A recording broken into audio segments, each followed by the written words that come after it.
வணக்கம் சார். வணக்கம். நம்ம இந்தியாவை பொறுத்தவரையில இந்தியாவில் ஒவ்வொரு ஃபெஸ்டிவல் சீசன் முடிஞ்ச பிறகு தங்கத்தினுடைய விலை கம்மியாயிரும். இப்போ தீபாவளி வரப்போகுதுன்னா தீபாவளி அன்னைக்கு கொஞ்சம் அதிகமாக இருக்குங்க, இது ஃபெஸ்டிவல் சீசனில்.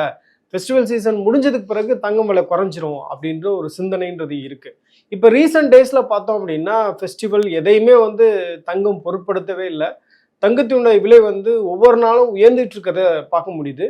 அப்படியே கம்மியானாலும் அது ரொம்ப ஒரு சின்ன டிப்பாக தான் இருக்கே தவிர ஒரு பெரிய டிப்பாக நம்ம பார்க்கவே இல்லை. இனி வரக்கூடிய நாட்களில் இந்த ஃபெஸ்டிவலுக்கு அடுத்து தங்கத்தினுடைய விலை குறையும் அப்படின்னு நினைக்கிறது அப்படின்றது சரியா? கண்டிப்பாக குறையாது. ஏன்னா டிமாண்ட் இன்க்ரீஸ் தான் ஆகிட்டு இருக்கும். அண்ட் நம்மளுடைய பூமியிலேருந்து தான் தங்கத்தை எடுக்கிறோம். 3ல் 2 பங்கு வெட்டி எடுத்தாச்சு, இன்னும் 1 பங்கு தான் இருக்குது உள்ள. ரெண்டாவது, கோல்டெல்லாம் நம்ம வெளிநாட்டிலேருந்து தான் இம்போர்ட் பண்ணி ஆகணும், இல்லை மறுசுழற்சி. அண்ட் ரிசர்வ் பேங்க் கிட்ட இந்தியாவில் ஆர்பிஐ தான் இந்த கோல்டு ரிசர்வ்ஸ் வச்சுருப்பாங்க. அது ஒரு ஸ்டெபிலிட்டிக்காக வச்சுருக்காங்க. நீங்கள் ப்ரைஸை பற்றி சொன்னீங்க. இந்த ஒரு மாதத்தில் மட்டுமே இந்த 24 கேரட் கோல்டு 10 கிராம் அது ஒரு ஸ்டாண்டர்ட் ப்ரைஸாக நம்ம எடுத்துக்கலாம். எடுத்துட்டிங்கன்னா ஆல்மோஸ்ட் ஒரு 7லேருந்து 7.5% இன்க்ரீஸ் இருக்குது இந்த 1 மந்த்லேயே. இது சித்திரை மாதம், அடுத்த மாதம் வைகாசி, இதெல்லாம் கல்யாண சீசன் தான். ஸோ அடுத்த ஆடி மாதம் வரைக்கும் இப்படி தான் இருக்கும். ஆடி மாதத்தில் கொஞ்சம் மந்தமாக இருக்கும், அதுக்கப்புறம் திரும்ப இன்க்ரீஸ் ஆகிடும். இந்த கோல்டு ஆக்சுவலாக 99,000 கிட்ட நம்ம ஆல்மோஸ்ட் ரீச் ஆகிட்டோம். ஒரு மாதத்துக்கு முன்னாடி பார்த்தீங்கன்னா 92,000 தான் இருந்தது. ஸோ இந்த ஒரு மாதத்தில் இவ்வளவு 7.5% 1 மந்தில் மட்டுமே இன்க்ரீஸ் ஆயிருக்கு அப்படின்னா ஒரே காரணம் தான். இந்த மாசத்துல உங்களுக்கு அக்ஷய திருத்தியை வேற வருது. சார், இப்போ நம்ம வைரக்கல் பற்றி ஒரு தடவை பேசியிருந்தோம்னு நினைக்கிறேன். அந்த வைரக்கலுக்கு எப்பயுமே ஒரு வேல்யூ இருக்கு, அதில் சென்டிமெண்ட்ன்றது ஒர்க் ஆகும் அப்படின்ற நிறைய விஷயங்கள் சொல்லியிருந்தீங்க. இப்போ கோல்டும் அதே மாதிரியான ஒரு ரேர் மெட்டீரியல் தானே. இப்போ தங்கத்தையும் ஒரு சென்டிமெண்ட் பர்ஸ்பெக்டிவ்ல பார்ப்பது அப்படின்றது சரியான விஷயமா? நம்ம நகைக்கடையை தேர்வு செய்யறதுலேருந்து ஒரே குடும்பம் கடைசி வரை அந்த நகைக்கடையில தான் வாங்குவாங்க.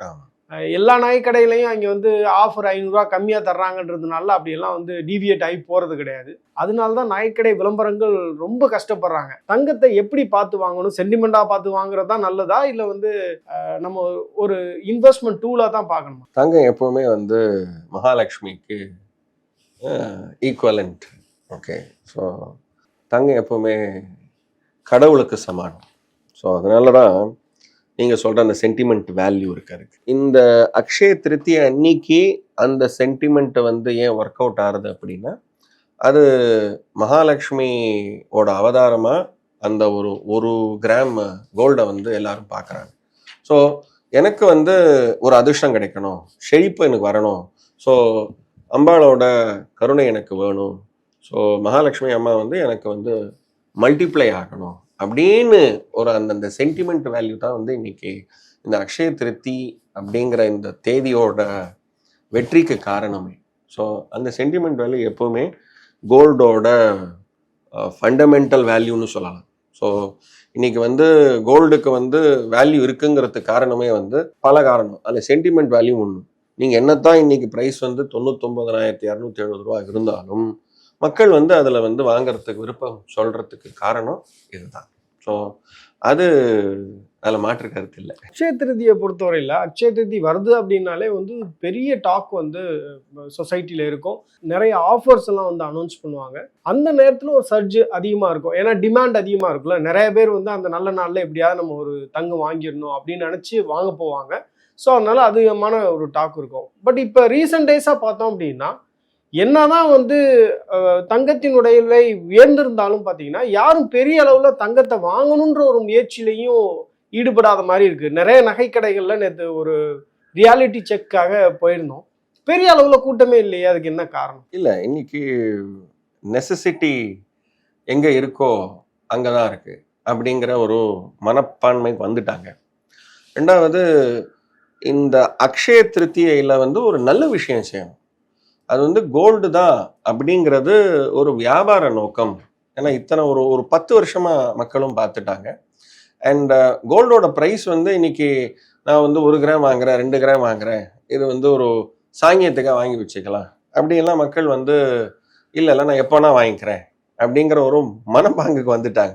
எல்லாம் இந்த வாட்ஸ்அப்பும் இதுதான் காரணம். இதே டிஜிட்டல் ரெவல்யூஷன் தான் அக்ஷய திருத்தியை அன்னைக்கு கோல்டு வாங்கணும் அப்படிங்கிற ஒரு மனப்பான்மைய ஒரு ஒரு பிரமிப்பை கொண்டு வந்த ஒரு இதுவும் டெக்னாலஜி தான். அதே டெக்னாலஜியா இன்னைக்கு மக்கள்கிட்டயும் எப்படி சொல்றது அப்படின்னா, இன்னைக்கு இல்லைன்னா இன்னொரு நாள் வாங்கிக்கலாம் அப்படின்ட்டு. ஏன்னா அக்ஷய திருத்தியைக்கு அப்புறம் பிரைஸ் குறையும் அப்படிங்கிற ஒரு நம்பிக்கையில இருக்கு. தங்கம் வந்து அக்ஷய திருத்தி அன்னைக்கு வாங்கினா மட்டும்தான் அது வந்து ஒரு நல்ல ரிட்டர்ன் தரக்கூடிய இன்வெஸ்ட்மெண்ட்டா மாறுதா? அப்படி கிடையாது. ஏன்னா இந்த நாள் வந்து ஒரு முக்கியமான நாள். அக்ஷயா அப்படின்னா அது வந்து எப்பவுமே நிரந்தரம், எட்டர்னல் அப்படின்னு அர்த்தம். அதனாலதான் அன்னைக்கு வந்து அதிர்ஷ்டம் கிடைக்கும். ஸோ எதை செஞ்சாலும் அதனால அந்த காலத்துல என்ன சொல்லுவாங்கன்னா, தானம் தர்மம் பண்ணுங்க, யாரா படிக்கிறவங்களுக்கு உதவி பண்ணுங்க, அவன் வந்து மேன்மேல வளருவான். ஸோ அந்த மாதிரி சொல்லி கொடுத்தாங்க. ஸோ இதை வந்து ஒரு வியாபார நோக்கத்துல நீங்க வந்து 1 கிராம் வாங்குங்க, அது 100 கிராம் ஆயிடும் அப்படிங்கிற ஒரு ஒரு கண்ணோட்டத்தை கொண்டு வந்ததும் இந்த அக்ஷய திருதியை தான். ஸோ அது மல்டிப்ளை ஆகும். ப்ராஸ்பரிட்டி, அதிர்ஷ்டம், செழிப்பு. இந்த அக்ஷய திருத்தியைக்கு நீங்க இப்படியெல்லாம் அன்னைக்கு ஒரு மரம் நட்டிங்கன்னா நல்லது, அன்னைக்கு வந்து ஒரு 4 பேருக்கு நல்லது பண்ணீங்கன்னா அது 400 பேருக்கு நல்லது பண்ண மாதிரி, இந்த மாதிரிலாம் ஒரு ஒரு ஒரு அக்செப்டன்ஸ் இருந்தது. ஸோ அதை வந்து ஒரு வியாபாரமா கன்வெர்ட் ஆகும்போது தான் இந்த கேள்வி எல்லாம் வரும். அதிக முதல்ல வந்து நகைக்கடை உரிமையாளர்கள் இதை பயன்படுத்தினாங்க. இப்போ பார்த்தோம் அப்படின்னா ஏசி, ஃபேனு, ஃப்ரிட்ஜு, டிவி எது வாங்கினாலும் அக்ஷய திருதி அன்னைக்கு ரொம்ப நல்லது அப்படின்னு நிறைய ஆஃபர்ஸ் எல்லாம் போடுறதையும் பார்க்க முடியுது. அதே நேரத்தில் சார், இப்போ தங்கத்துக்கான டிமாண்டுன்றது வந்து ஓவரால் உலக நாடுகள் எல்லாத்துலேயுமே அதிகமாக இருக்குது. அதனால தான் வந்து ரீட்டைல் இன்வெஸ்டர்ஸ் தங்கம் வாங்குறதுல பிரச்சனை இருக்கு. ஏன்னா நிறைய சென்ட்ரல் பேங்க்ஸ் வந்து அதிகமா தங்கத்தை வாங்குறாங்க, வாங்கி இருப்பு வச்சுக்கிறாங்க. அப்போ வந்து தங்கம்ன்றது ஒரு ரேர் மெட்டீரியல், அது கொஞ்சமா இருக்கக்கூடிய ஒரு மெட்டீரியல் தான். இப்போ இந்த மாதிரி சென்ட்ரல் பேங்க்ஸ் அதிகமா வாங்குறதுனால மக்களுடைய பயன்பாட்டுக்கு அது வரும்போது கொஞ்சமா தான் வருது. அப்ப அங்க வந்து அதிகமான டிமாண்ட் இருக்குது அப்படின்றதுனால வந்து உங்களுக்கு அதோடைய பிரைஸ் அதிகமா இருக்குன்னு ஒரு சிலர் சொல்றாங்க. அதே நேரத்துல நிறைய நாடுகள் வந்து கடந்த 1 வருடத்துல அதிகமா தங்கத்தை வாங்கியிருக்காங்க. குறிப்பா போலந்து, டர்க்கி, சைனா, ரஷ்யா, அப்புறம் நம்ம இந்தியா, எல்லா நாடுகளும் தங்கத்தை வந்து அதிகமா வாங்குவதற்கு என்ன காரணம் சார்? ஸ்டெபிலிட்டி தான். ஏன்னா எக்கனாமிக், ஏன்னா சூப்பர் பவர்னு நம்ம யாரை சொல்கிறோம்னா யூஎஸ்ஐ தான் சூப்பர் பவர்னு சொல்லிட்டு இருக்கோம். இன்றைக்கும் வந்து அவங்களுடைய நம்பர் 1 பொசிஷனை தக்க வச்சுக்கிறதுக்காகத்தான் வந்து பல எக்கனாமிக் டிசிஷன்ஸ்லாம் எடுத்திருக்காங்க. இப்போது இந்த கோல்டு ரிசர்வ்ஸில் யார் நம்பர் 1ல இருக்காங்கன்னா யூஎஸ் தான் இருக்குது. அவங்க கிட்ட மட்டுமே 8000 டன்னு கோல்டு இருக்குது. நாம் வந்து அந்த தரத்தோட கம்பேர் பண்ணோம்னா நம்ம 7வது ரேங்க்ல தான் இருக்கோம். நம்மளுடைய ரிசர்வ்ஸ் வந்து ஒரு 880 டன் தான் நாம வச்சிருக்கோம். நமக்கு மேல வந்து சுவிட்சர்லாந்து இருக்காங்க, சைனா இருக்காங்க, பிரான்ஸ் இருக்காங்க, இட்டலி இருக்காங்க, ஜெர்மனி இருக்காங்க. ஸோ இவங்க எல்லாருமே வந்து 1000 டன்னுக்கு மேல கோல்டு வச்சிருக்காங்க. நம்ம கண்ட்ரில கம்மியா இருக்கு, பட் மக்கள்கிட்ட வந்து அதிகமா இருக்கு. ஆமா, ஏன்னா சேவிங்ஸ் கல்ச்சர் நம்ம கண்ட்ரில ஜாஸ்தி, மற்ற கண்ட்ரில கிடையாது. யூஎஸ்ல வந்து கோல்டா சேவ் பண்ண மாட்டாங்க, அவங்க வந்து ஈக்விட்டியா தான் வச்சிருப்பாங்க. ஸோ கவர்மெண்டோட ஸ்டெபிலிட்டிக்கு அவங்களோட எக்கானமி வந்து எப்படி அசைஞ்சாலும் கோல்டு ரிசர்வ்ஸில் அவங்க வந்து அதை சரி பண்ணலாம். ப்ரைஸ் ஆஃப் அவங்களுடைய கரன்சியை வந்து கண்ட்ரோலில் வைக்கணும், அவங்களுடைய மற்ற ப்ரைஸஸில் வந்து கண்ட்ரோல் கொண்டு வரணும்னா அவங்க கிட்ட ரிசர்வ்ஸ் இருந்தால் மட்டும்தான்.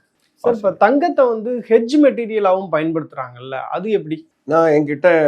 இப்போ நான் வந்து ஒரு வியாபாரியாக இருக்கும்போது தான் இந்த ஹெட்ஜிங் வரும். நான் வந்து ஹெட்ஜ் எப்போ வரும்னா, இந்த வார்த்தைக்கு அர்த்தமே எப்படின்னா, இந்த போரில் வந்து ஒரு கையில் வாள் இருக்கும், இன்னொரு கையில் ஒரு கேடயம் இருக்கும். ஸோ வாளில் நான் வந்து அடிப்பேன், அதே மாதிரி கேடயத்தில் நான் தடுத்துப்பேன். ஹெட்ஜின்னா அதான் மீனிங். எனக்கு வர ரிஸ்க்கை நான் தடுத்துக்கிறதுக்காக வர ஒரு கேடயம் தான் இது. யாருக்கு வந்து ரிஸ்க் வரும்? யார் கையில் கோல்டு இருக்கோ அவங்களுக்கு தான் ரிஸ்க் வரும். ஸோ நான் என்ன பண்ணுவேன், என் கையில் வந்து ஒரு 100 கிராம் கோல்டு இருக்குது, ஒரு 500 கிராம் கோல்டு இருக்குது, இல்லை 1 கிலோ கோல்டு இருக்குது அப்படின்னா, அப்போ இந்த கோல்டோட ப்ரைஸ் குறைஞ்சுதுன்னா, இன்னைக்கு ஏறின்னு இருக்கு, என்னோட வேல்யூ இன்க்ரீஸ் ஆகும். குறைஞ்சிருச்சுன்னா, ஸோ நான் என்ன பண்ணுவேன், நான் வாங்கின விலை வந்து 90,000 ரூபா. ஸோ நான் வந்து 1 மாதம் கழிச்சு 5 மாதம் கழிச்சு ப்ரைஸ் வந்து இன்னைக்கு வந்து 99,000 ரூபா. ஸோ 98,000க்கு ஒரு 5 மாதம் கழிச்சு இல்லை 3 மாதம் கழிச்சு ஃபார்வர்டில் நான் விற்று நான் ஒரு கான்ட்ராக்ட் போட்டு வச்சுப்பேன். ஸோ அன்னைக்கு மார்க்கெட்டில் வந்து 98க்கு மேலே இருந்ததுன்னா மார்க்கெட்லேயும் விற்கலாம், இல்லை 98 கீழே வந்ததுன்னா நான் வந்து இந்த ஃபார்வர்ட் கான்ட்ராக்டில் விற்றுருவேன். ஸோ எனக்கு எப்படியும் வந்து என்னுடைய இன்வெஸ்ட்மெண்ட் வந்து லாஸ் ஆகாமல் இருக்கும். ஸோ ரொம்பவும் ஃப்ளக்சுவேஷன் இருக்கும்போது என்னை ப்ரொடெக்ட் பண்ணிக்கிறதுக்காக, எனக்கு லாஸ்லேருந்து வராமல் நான் தடுத்துக்கிறதுக்காக நான் இந்த மாதிரி ஒரு ஹெட்ஜ் கான்ட்ராக்ட்ஸ், ஃபார்வர்டு கான்ட்ராக்ட்ஸ், ஒரு ஆப்ஷன் ஃபார்வர்ட் கான்ட்ராக்ட்ஸில் நான் என்டர் பண்ணி என்னுடைய ரிஸ்க்கை நான் வந்து மேனேஜ். தங்கத்தை பொறுத்தவரையில எல்லாருக்கும் இருக்கக்கூடிய முதன்மையான கேள்வி என்ன அப்படின்னா, தங்கத்தை எப்போ வாங்குறது, எப்படி வாங்குறது அப்படின்றது தான். எது வந்து right time to buy gold? Right time to buy gold is now. நீங்கள் வாங்கணும்னு முடிவு பண்ணியாச்சுன்னா இன்றைக்கே வாங்கிடணும். ஸோ எவ்வளோ என்னுடைய ரிக்குவயர்மெண்ட்டு, ஃபிசிக்கல் கோல்டோட ரிக்குவயர்மெண்ட்டுன்னு ஒன்று இருக்கும். கல்யாணத்துக்காக, என்னோடய ஃபேமிலிக்காக அப்படின்னு ஒரு ரிக்குவயர்மெண்ட் இருக்கும். ஸோ அதுக்கேற்ற மாதிரி அவங்க சேவ் பண்ணிகிட்டே வரணும். சேவ் பண்ணிகிட்டே வந்து அதை இமீடியட்டாக இன்வெஸ்ட் பண்ணிடணும். இல்லை ஒரு 4 மாதம் கழித்து நான் வந்து ப்ரைஸ் குறையும், நான் அப்போ வாங்குறேன் அப்படிலாம் வேண்டாம். ஸோ அதனால தான் இந்த 11 மாத ஸ்கீம்லாம் வந்து ஒவ்வொரு கடையிலையும் அவங்க அனௌன்ஸ் பண்ணுவாங்க. ஸோ மாதம் நீங்கள் இன்வெஸ்ட் பண்ணிவிட்டு 12வது மாதம் வந்து அந்த 11 மாதத்துக்கு உண்டான வட்டியும் சேர்த்து நீங்கள் கோல்டாக நாங்கள் எடுத்துருக்கோம், நீங்கள் நகையாக வாங்கிக்கோங்க, இல்லை காயினாக வாங்கிக்கோங்க, எப்படியா வாங்கிக்கோங்க அப்படின்னு.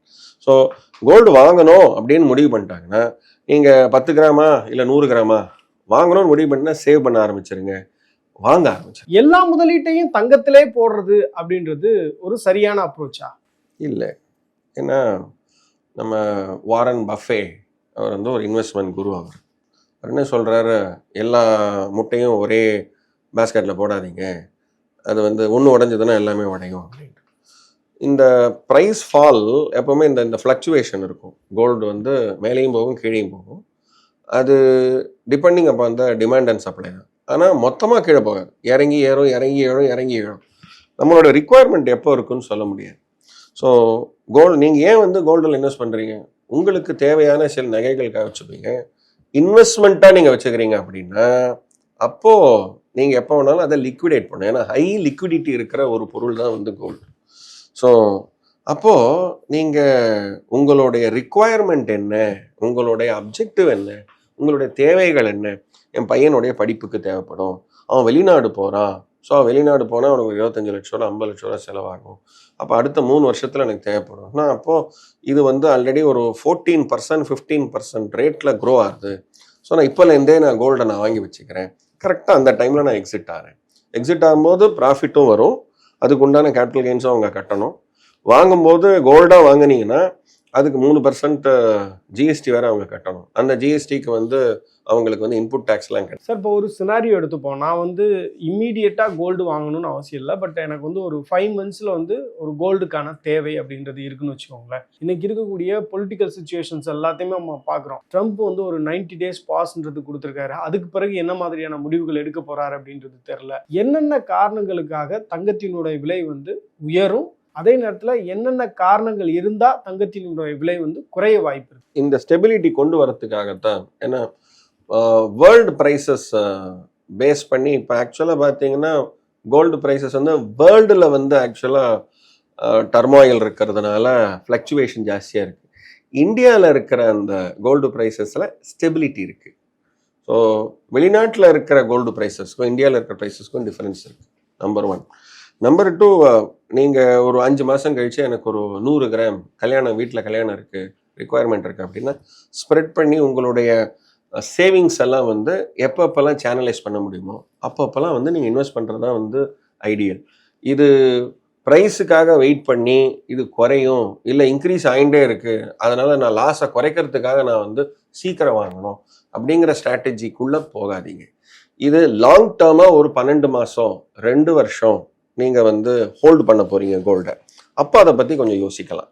ஏன்னா என்னுடைய 1 month 1 year நான் வெயிட் பண்ணுறேன், 2 year வெயிட் பண்ணுறேன், என்னோட இன்வெஸ்ட்மெண்ட் வந்து க்ரோ ஆகணும், என்னோட ஸ்ட்ராட்டஜி வந்து it is only to make profit, எனக்கு வந்து சில க்ரோத் வேணும் அப்படின்னு எதிர்பார்க்கும்போது தான் உங்கள் கேள்விக்கில் நாம் வந்து சீரியஸாக நான் என்னுடைய இன்வெஸ்ட்மெண்ட்டாக நான் கோல்டை பார்க்கல, எனக்கு என்னுடைய வீட்டு ஃபங்க்ஷனுக்காக நான் வந்து கோல்டை வந்து ரிக்குவயர்மெண்ட்டாக இருக்குது, நான் அதை சீதனமாக கொடுக்கணும், என் பொண்ணுக்கு கொடுக்கணும், என் தங்கச்சி கொடுக்கணும் அப்படிங்கிற போது அது என்னுடைய வாழ்க்கையோட ஒரு சேவிங்ஸில் ஒரு 1/3 சேவிங்ஸ் எடுத்து நான் வந்து இந்த பர்பஸ்க்காக நான் யூஸ் பண்ணுறேன். So it is like an investment. என் பொண்ணோட இன்வெஸ்ட்மெண்ட்டுக்காக நான் கொடுத்துட்றேன். சென்ட்ரல் பேங்க்ஸ் எல்லாமே வந்து கோல்டு அதிகமா அக்குமுலேட் பண்றதுக்கு என்ன ரீசன்? Stability, price stability. எந்த ஒரு இந்த ஒரு வடிவேல் ஒரு படத்தில் சொல்லுவார், எதை அடித்தாலும் இவன் தாங்குறான், ரொம்ப நல்லவனாக இருக்காங்க அப்படின்ட்டு. ஸோ மார்க்கெட்டில் வந்து பல விதமான ஃப்ளக்சுவேஷன். ஆயில் ப்ரைஸ் இன்க்ரீஸ் ஆகி டிக்ரீஸ் ஆகிறது. ஸோ உங்களுக்கு அக்ரோ ப்ராடக்ட்ஸ் இன்க்ரீஸ் ஆகி டிக்ரீஸ் ஆகிறது. என்னுடைய ருப்பி கரன்சி வந்து இன்ஃப்ளேட் ஆகாமல், இன்ஃப்ளேஷனில் நான் வந்து சிக்காமல் இருக்கிறதுக்காக ரிசர்வ்ஸாக நான் வந்து எப்போவுமே வந்து கோல்டை வச்சுட்டு இருப்பேன். கோல்டு ரிசர்வ்ஸ் இருக்கும்போது நான் வந்து சால்வெண்ட்டான ஒரு கண்ட்ரி, சால்வெண்ட்டான என் கையில் வந்து அந்த ரிஸ்கை தாங்கக்கூடிய சக்தி எனக்கு இருக்கு. ஸோ லாஸ் ஒரு பக்கம் வந்ததுனாலும் கோல்டோட ப்ரைஸ் இன்க்ரீஸில் எனக்கு பெனிஃபிட் வருது. ஸோ பேலன்ஸ் ஷீட்டில் இல்லை நீங்கள் வந்து வேர்ல்டு மார்க்கெட்டில் உங்களுடைய ஐஎன்ஆர் வந்து ப்ரைஸ் இன்க்ரீஸ் ஆகிடுது, ஸோ அதனால் லைபிலிட்டி உங்களுக்கு ஜாஸ்தியாகிடுது, நிறைய பணம் நீங்கள் கொடுக்கணும், அப்படிங்கன்னா லாஸ் ஆகிடுது. அப்போ என்னோட கோல்டு ரிசர்வ்ஸில் ப்ரைஸ் இன்க்ரீஸ் ஆகுதா? ஸோ எப்போ என்னோட பேலன்ஸ் ஷீட்டில் வந்து கோல்டு ரிசர்வ்ஸில் ஒரு ப்ராஃபிட் வரும், இந்த லாஸ் நெட் ஆகிடும். ஸோ நான் வந்து கரெக்டாக இருப்பேன். ஸோ அப்போ வந்து லாஸை நான் தாங்கணும் அப்படின்னா என்கிட்ட ரிசர்வ்ஸ் இன்க்ரீஸ் ஆகணும். அதனால தான் போன வருஷம் வந்து ஒரு 8 டன் கோல்டு எக்ஸ்ட்ராவாக வந்து ரிசர்வ் பேங்க் ஆஃப் இந்தியா வாங்கினாங்க, இன்னும் வாங்குவாங்க. சார், இப்போ கோல்டு வந்து ரேர் மெட்டீரியல் அப்படின்றது பேசிட்டோம். இப்போ எல்லா சென்ட்ரல் பேங்க்ஸும் வந்து கோல்டு அதிகமாக அக்குமுலேட் பண்ணி வைக்கிறாங்க, அவங்களுடைய கையிருப்பில் வைக்கிறாங்க. ஏன்னா ஒரு ஸ்டெபிலிட்டியை மெயின்டைன் பண்ணணும் அப்படின்றதுக்காக. இப்போ கோல்டை பொறுத்தவரையில் எக்ஸ்ட்ராக்ஷன் அப்படின்றது குறைஞ்சிருச்சு. தங்கம் வந்து பூமிக்கு அடியில் குறைஞ்சிக்கிட்டே வருது அப்படின்றத பார்க்க முடியுது. அப்போ இனி வரக்கூடிய நாட்களில் தங்கத்தினுடைய விலை வந்து எவ்வளோ உயர்வதற்கான வாய்ப்பு இருக்குது அப்படின்ற ப்ரிடிக்ஷன் என்னவா இருக்குன்றதையும் சொல்லுங்கள். ஏன்னா இப்போ எந்த சென்ட்ரல் பேங்கும் வாங்கின தங்கத்தை திருப்பி விற்க மாட்டாங்கல்ல, எப்பயுமே அவங்களுடைய கையிருப்பில் தான் வச்சுருப்பாங்க. மேபி அதிகமாக அக்குமுலேட் பண்ணுவாங்களே தவிர கையில் இருக்கிறத விற்க மாட்டாங்க. விற்பாங்க. எப்போ விற்பாங்கன்னா, இப்போ சில ரிசர்வ் பேங்கே வந்து கோல்டு பார்ஸும் கோல்டு காயின்ஸும் வந்து சேல் பண்ணுவாங்க, ஒரு லிட்டில் குவான்டிட்டி. ஸோ ஒரு ஒரு அரை டன் எடுத்து ஒரு 10 கிலோ, ஒரு 30 கிலோ மட்டும் எடுத்து அதை மட்டும் உருக்கி காயினாக்கி அவங்க வந்து சேல் பண்ணுவாங்க. ஜஸ்ட் ஒரு இதுக்கு ஸ்டெப் அந்த நம்பர்ஸை வந்து இல்லை ரொம்ப ஜாஸ்தியாக இருக்குது, அதான் நிறையவும் இன்வெஸ்ட்மெண்ட் பண்ண மாட்டாங்க. தேவை எவ்வளோ இருக்குது? ஏன்னா ஒரு ப்ரைஸ் வந்து நல்லா இன்க்ரீஸ் ஆகிட்டு இருக்கு. இன்னைக்கு ரிசர்வ்ஸ் வந்து நிறைய வேண்டாம். ஏன்னா இந்த 7% இன்க்ரீஸே வந்து பிஎன்எல்ல நல்ல ப்ராஃபிட் காமிக்கும் ஆர்பிஐயில். ஸோ அதனால அவங்க எதிர்பார்த்துருக்க மாட்டாங்க. அப்படி இந்த மாதிரி ஒரு ப்ரைஸ் இன்க்ரீஸ் இருக்குன்னா அந்த 8 டன் கோல்டு அவங்க வாங்க வேண்டிய நெசிட்டி இருந்திருக்காரு. ஸோ இப்போ இந்த நேரத்தில் வந்து இனி வரக்கூடிய நாட்களில் தங்கத்தினுடைய விலை எவ்வளவு அளவுக்கு போகிறதுக்கான வாய்ப்பு இருக்கு? 1 லட்சம் தாண்டிடும். ஆல்ரெடி நம்ம 99,270 வந்துருது. நான் என்னுடைய ஸ்டேட்டஸ்லலாம் நான் ஆல்ரெடி போட்டிருக்கேன். மேபி மேக்ஸிமம் இந்த வருஷத்துலேயே நாம் ஒரு 24 கேரட் வந்து 10 கிராம்ஸ் வந்து 1 லேக் நம்ம தாண்டி. இப்போ 8 கிராம் வந்து 72,000 73,000 தொட போகுது. இப்போ அது வந்து 8 கிராம் தங்கமே வந்து உங்களுக்கு 1 லட்சம் வர்றதுக்கான இல்லை, நான் அது சொல்லலை. 24 கேரட் கோல்டு 10 கிராம் வந்து இன்னைக்கு வந்து 99,290 இருக்கு. அது வந்து 1 லேக் தாண்டி. இந்த ரேட்ல தான் இருக்குமா, இல்லை இதை விட அதிகமாக போகிறதுக்கான ஆகும்? ஏன்னா போகிறது வந்து ஆல்மோஸ்ட் வந்து ஒரு நீங்கள் 10 to 11% இல்லை 12% நீங்கள் இன்ஃப்ளேஷன் நீங்கள் போட்டுக்கலாம். 12% இன்ஃப்ளேஷனில் கண்டிப்பாக கோல்டு ப்ரைஸ் இன்க்ரீஸ் ஆகும். அப்படின்னா இன்னைக்கு நீங்கள் 70,000 சொல்கிறீங்க, அது வந்து அதில் ஒரு 10% போட்டிங்கனாலே கிட்டத்தட்ட 8,000 ரூபாய் ஆயிடுது. ஸோ 78,000-80,000 தாண்டிடும் இந்த வருஷ கடைசியில். தங்கத்தை வந்து நம்ம இந்தியாவில் ஃபிசிக்கல் கோல்டாக வாங்குறோம். சில பேர் இன்வெஸ்டிங் பர்பஸஸ்க்காகவும் இன்வெஸ்ட் பண்ணுறாங்க தங்கத்தில். அதே மாதிரி வெளிநாட்டில் இருக்கக்கூடிய நிறைய பேர் பார்த்தோம்னா அவங்க வந்து என்ஆர்ஐஸ் வந்து ஃபிசிக்கல் கோல்டாக அதிகமாக அக்குமுலேட் பண்ணுறது இல்லை. அவங்க அதிகமாக என்ன பண்ணுறாங்கன்னா இன்வெஸ்ட் தான் பண்ணுறாங்க டிஜிட்டல் கோல்டில். ஸோ ஃபிசிக்கல் கோல்டில் இன்வெஸ்ட் பண்ணுறதுக்கும் டிஜிட்டல் கோல்டில் இன்வெஸ்ட் பண்ணுறதுக்கும் என்ன டிஃப்ரென்ஸ்? எது அதிகமான ரிட்டர்ன்ஸ் வந்து ஒரு இன்வெஸ்டருக்கு தருது? ரெண்டுமே ஆல்மோஸ்ட் சேம் தான்.